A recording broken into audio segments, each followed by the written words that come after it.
Assalamu alaikum dear students, hope you all are doing well. Let me begin by asking you something simple. Have you ever found yourself in a situation where you have to choose a service or buy a product from only one provider? Maybe you had to buy internet from the same internet company or pay the same utility bills or depend on a single medical brand. Then you have experienced monopoly. And in today's discussion, we are going to talk about this market structure. This is Soeda Shagin Akhtar, lecturer of economics at the School of Business, Bangladesh Open University. Joining me is This is Naima Sultana, lecturer marketing, School of Business, Bangladesh Open University. Dear students, today's topic will be covered from your microeconomics course bearing the course code BBA 2307. You know, this program has been specially designed for the students of the BBA program at Bangladesh Open University, but the MBA and PMBA students can also benefit from this content. It would be best to have some paper and pen with you before we begin today's discussion, as you might need to make some important notes throughout this broadcast. You can reach to your designated course instructor from School of Business, Bangladesh Open University if you are facing any problem throughout this session. So, let's start with today's topic, monopoly. So, what does monopoly actually mean? Shagin, can you define it? Sure, Naima. A monopoly is a market structure where there is only one seller or firm selling a product and no other firm can offer close substitute of that product. In simpler terms, the firm has exclusive control over the supply of the product. Well, now let's take a relatable example. Think of WASA providing water supply in urban areas. Now, can you change the provider if you do not like their service or if you are not happy with the prices? The answer is no, because you have no alternatives, and that is called monopoly. Similarly, we can think about Bangladesh Railway Service. It is providing inter-train transport in different areas of our country, and it faces no real competition in many areas. Some other examples would be DESCO having regional monopoly for electricity, and some patented drugs offer monopolies around for 20 years for some pharmaceutical companies. And if you think globally, we can think of Amazon or Google. Also, monopolies can be natural, artificial, government regulated, non-regulated or unregulated. Whatever the nature of the monopoly is, it has some fundamental characteristics. Now, let's discuss about the key characteristics of monopoly. Alright, Shagin. In a monopoly, one firm serves the entire market demand. It can be a public utility, a patented technology company, or a local industry having exclusive access to some resources. And then we have lack of close substitutes. Think about a life-saving drug which is under patent. If no other medicine treats such medical condition, then the consumers have no other options but go to or buy that particular medicine only, whatever the price is.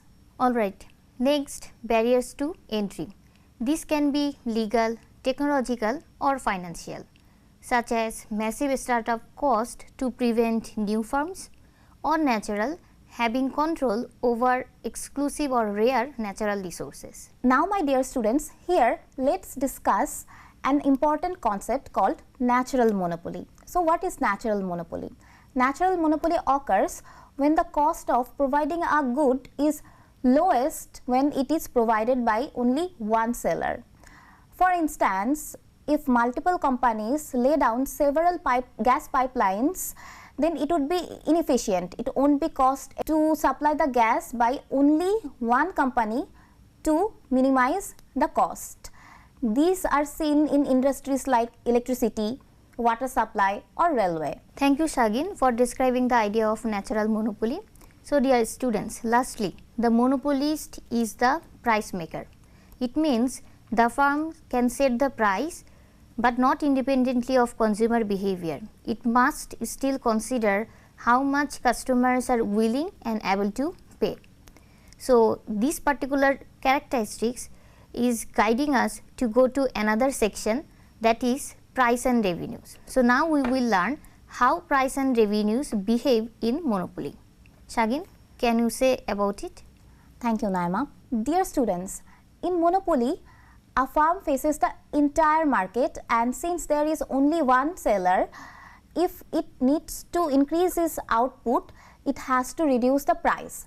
Hence, we get the downward sloping demand curve, and that leads us to important concepts, that is average revenue or AR, which is the total revenue divided by total quantity of product, and second one is marginal revenue or MR, which is the additional revenue earned from selling one more unit of a product. So, let us begin with the AR. AR is equal to the price of the product. So, this particular one is indicating the demand curve of the monopolist. Monopolist must lower the price to sell more. So, AR curve slopes downward always. Now, let us talk about MR or marginal revenue. As stated earlier, MR is the extra revenue a firm earns by selling one more unit of its product. Dear students, let us understand this in detail from the table shown on the screen. So, dear students, as you can see a table where at an output of 10 units, the price per unit is taka 40. So, total revenue is taka 400. Now, to sell 11th unit, the monopolist must lower the price to taka 38 for all 11 units. That brings total revenue to taka 418.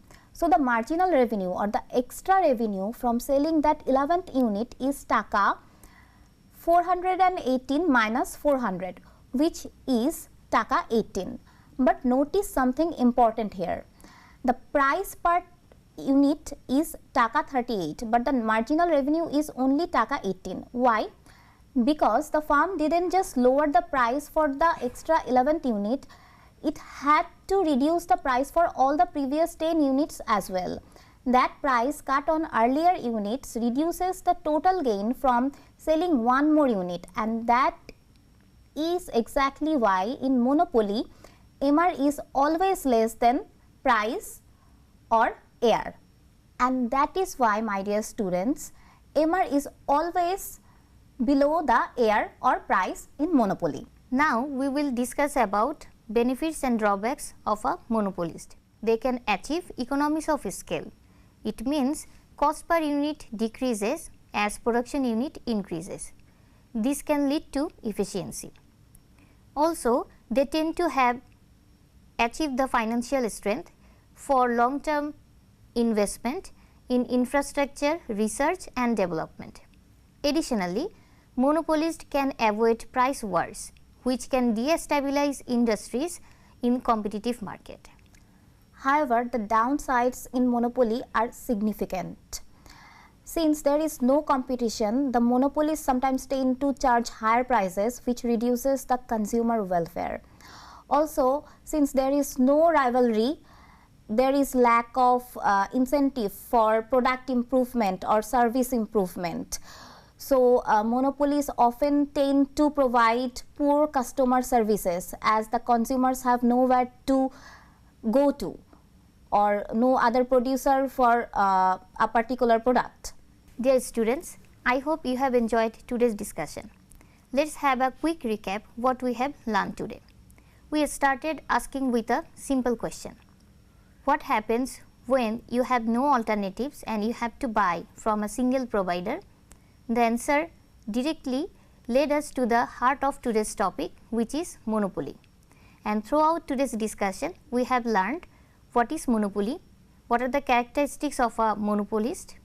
Then we learn about their price making behavior, entry barriers, natural monopoly, AR and MR, and finally we learn the drawbacks and benefits of a monopoly. Thank you for staying with us.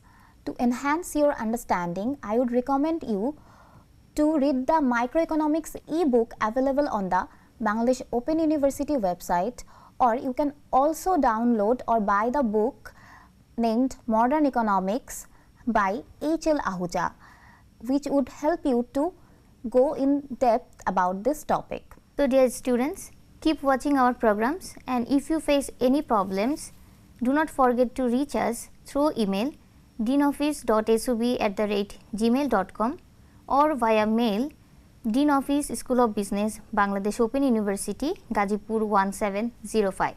Thank you for staying with us today.